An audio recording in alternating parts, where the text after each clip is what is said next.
Welcome back to the sweatshop. In today's video, we're going to be working on this 2016 Honda Civic 2-liter. What we're doing in today's video is we're going to be showing you how to replace the spark plugs on this wonderful Civic. On any inline 4, it is an easy job for the most part.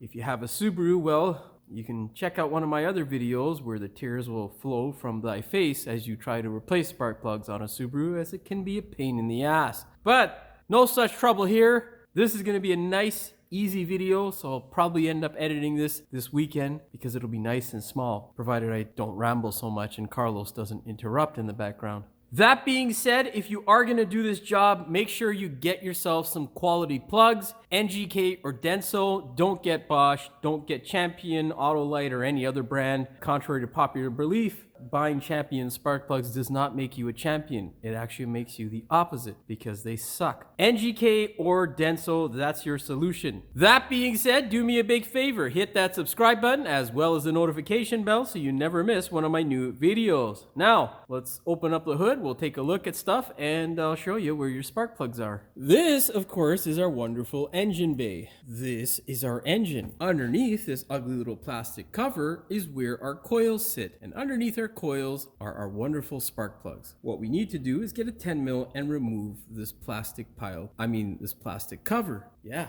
I mean, it is kind of beneficial. It does keep crap out and whatnot. I think it's 4 10 mils that hold this thing in, so yeah.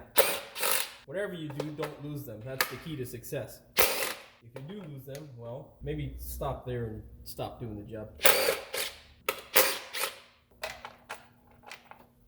And there you can see our wonderful coils. Now, what I'm gonna do is try to get you closer in there so you can see a bit better as to what I'm doing. Now, you can see our coils that are easily accessible. This is why I love doing spark plugs on vehicles that are non-opposed engines. Porsches and Subarus can be a real pain in the ass to get spark plugs out of. Anyhow, that's a rant for another day. What we're gonna do now is get our 10 mil, pull these guys out. Before we start pulling stuff out though, it's always a good idea, take your blower and just blow shit out of this region so that it doesn't end up in the spark plug hole. Because anything that can produce or contain humidity or moisture will cause a potential misfire, which is never any good for your engine. So get the blower and blow shit out. Another thing you'd like to do is also put your camera in a place where you're not going to disturb it so that the picture's not all messed up. But half of you won't record at home, so that's fine. Anyhow, blow stuff.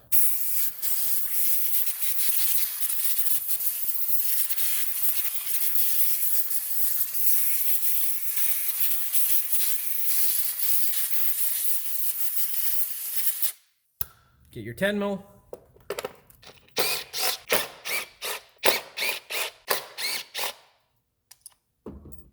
Now, generally, whenever doing any sort of inline 4, I like to leave my coils intact and not disconnect them. However, from past experience, the Honda is not usually something you can do that with. So just pull it up and pull that guy out. Don't push too hard. If you push it overly hard, you can crack this connector. It's worse on Toyotas than it is on Hondas, but you can still break stuff. So if need be, get yourself a flat screwdriver and disconnect them, okay?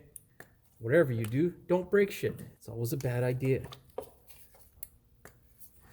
Now, what you're looking for with regards to the coil is any sort of oil, dirt, or residue that is foreign to the coil because it will cause a misfire. As for the valve cover gasket, if it is leaking, of course you can go ahead and replace that. This thing, not leaking as of yet. Oh, I do see some shine here. Oh, we might have a slow leak developing on this particular cylinder, but anyhow, we see a little bit of a leak here potentially. You can see that shininess. I don't see it on any other hole yet, which leads me to potentially believe that they may have spilled some oil, but I don't see any residue. I do see a little bit here, but yeah, not sure what might be going on there. Most likely it's just the valve cover gasket leaking, but we're gonna leave it alone for now and inspect it the next time I have the customer in, just because I'm pretty sure she doesn't want to add to this bill. Anyhow, Now, get a ridiculously expensive Snap-on 14 mil if you're working at a professional shop. And if you're at home, go on Amazon and get that shit, because no point in paying like $100+ for a stupid socket. And by the way, the magnet fell out of that shit. So I want my money or my goddamn replacement socket there, Snap-on.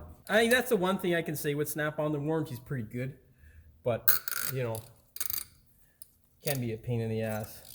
And one thing I'll say as a technician, what I found is with the smaller plugs, you shouldn't really impact them. Crank them out by hand. And with the bigger plugs, whatever. Honestly, if you're not comfortable with it, don't impact them in any sort of way. You can see this guy's pretty stuck in there. But yeah, it looks okay. Looks in decent shape, but we're gonna replace them because the car is saying to have them replaced. And you know what? Manufacturer knows best. When it comes to Honda, they're pretty good with their scheduling for maintenance, and they don't tend to sell you a lie like a lot of other companies do. Subaru loves to tell you that your shit will last forever, you know, the CVT fluid and whatnot. Just, you know, a word of advice, if you do like your car, don't wait. You know, it costs less to replace the fluid than it does to replace the actual component. My camera's a bit off, which I don't like, but I'm not gonna adjust it midway through the shot, so we're gonna have to deal with that. Now they sound nice and crunchy. I guess some of you may at home be thinking, should I be replacing it and putting some anti-seize at the time of replacement? I wouldn't recommend so. You know, anti-seize can work against you sometimes, so, you know, just be careful with that.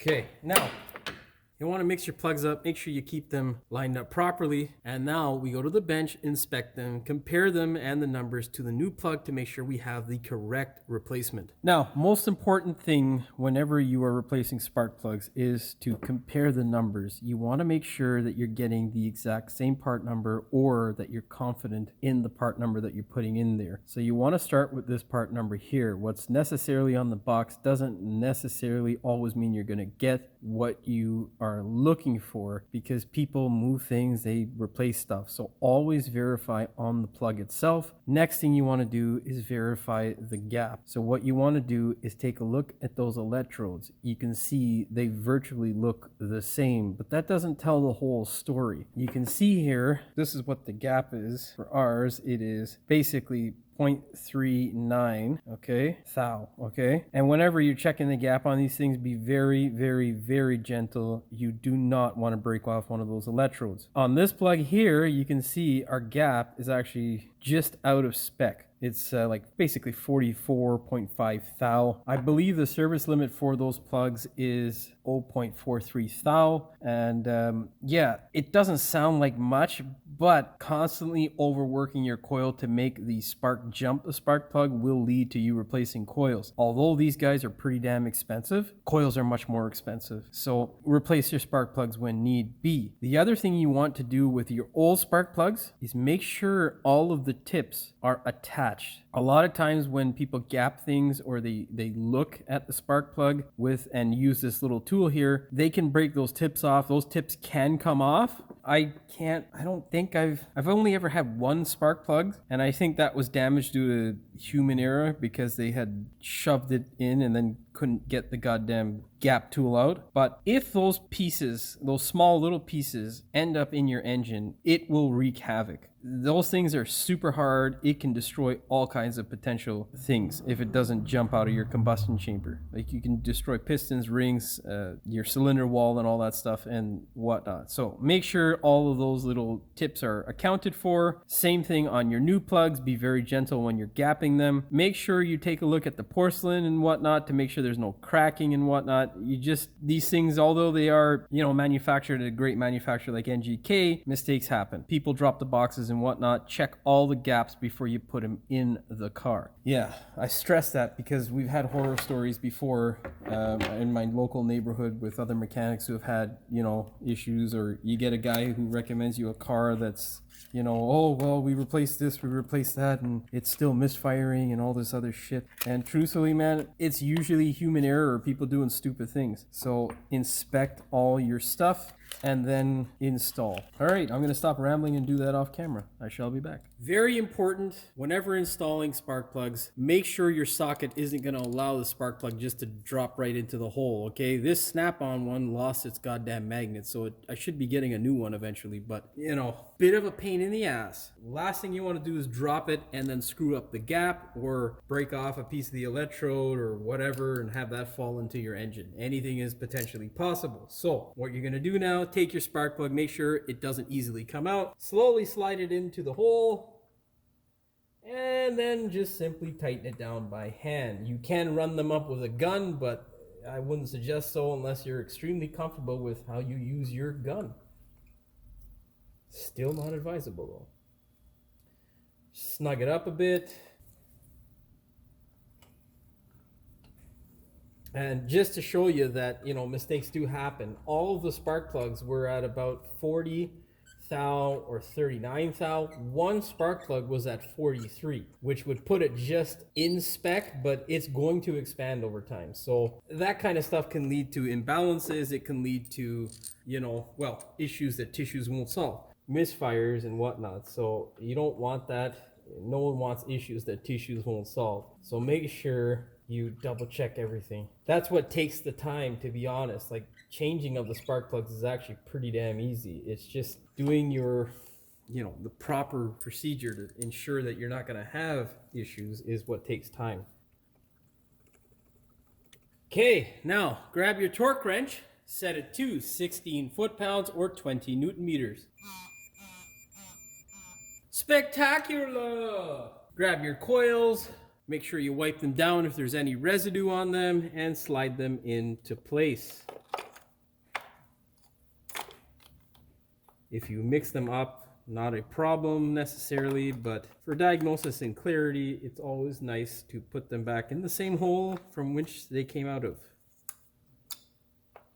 Now, put your bolts in. Don't drop them. That is the key to success, because if you drop them, you'll probably never find them again. It is a royal pain in the ass sometimes to find bolts in an engine bay. And we are not of the school of thought where if you lose something, you should just forget about it and get another bolt. No, you gotta find the goddamn bolt. Had a customer once who lost this bolt and it ended up in his valve. Couldn't find it and said, yeah, you know what, I just replaced it with another one. And then a few weeks later, he said he couldn't get rid of the misfire that he had developed and the engine sounded weird. So, yeah. Anyhow, good times. Lorenzo, grab your 10 mil and just fire. Very light ugga-duggas, if any.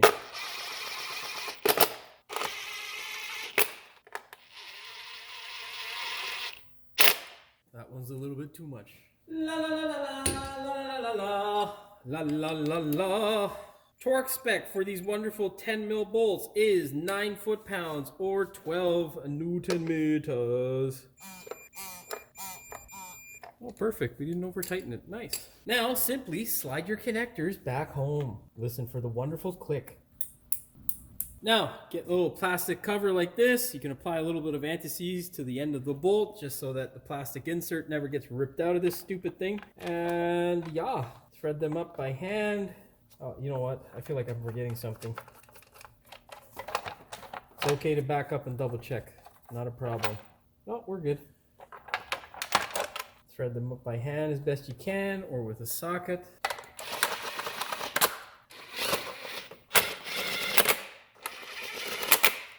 Torque spec is the same, 9 foot-pounds or 12 Newton meters.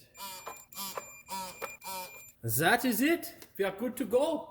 To ensure success and to make sure you didn't screw anything up, go ahead, start the vehicle up. If you hear any weird rattles, knocks, or anything, shut that shit down and take it to a professional. If it's running well without any misfires, thumbs up. You have not screwed up your car. Good job. You can pat yourself on the back.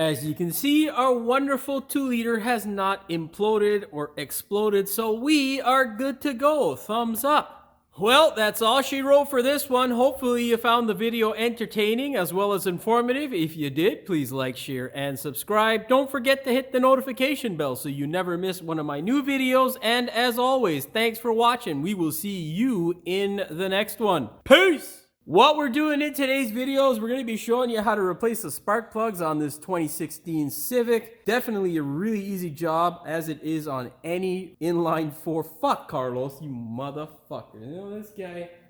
Oh my god. For people out there who are fucking loners and don't have friends, sometimes it is easier in life not to have any fucking friends. Because this motherfucker's in here ruining my life right now. God damn it. It is recording. You're going to be in this week's fucking bloopers, alright? Fucking Carlos Santana. Anyhow, okay. What we're doing in today's video is we're going to be showing you how to replace the spark plugs on this wonderful vehicle. It is an easy job on any 4-cylinder, inline 4-cylinder that is. Unless you have... fuck, Carlos! Fucking... I got brain rot now. I'm fucking all, you know?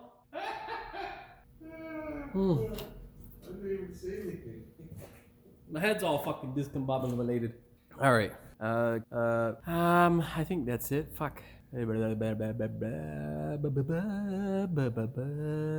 know. I can't think of anything else. Before we get started with today's video, do me a big favor. Hit that subscribe button as well as the notification. God damn it. That being said, before we get started with today's video, do me a big favor. Hit that subscribe button as well as the notification. Fuck, man. I get my fucking throat, brother. I can't fucking get through this. You know? Jesus. Let's try that again. God damn it. Fuck. Like 3 minutes, dude. I'm trying to get through this shit. Like, short video. Oh my god, you know? It's gonna be like fucking an hour of me just not being able to speak properly and shit. Because anything that can produce or contain moisture. I thought I messed something up there, but I didn't. Thank God. It was just a stupid under tray for this thing because we're doing a whole bunch of shit to it. Anyhow.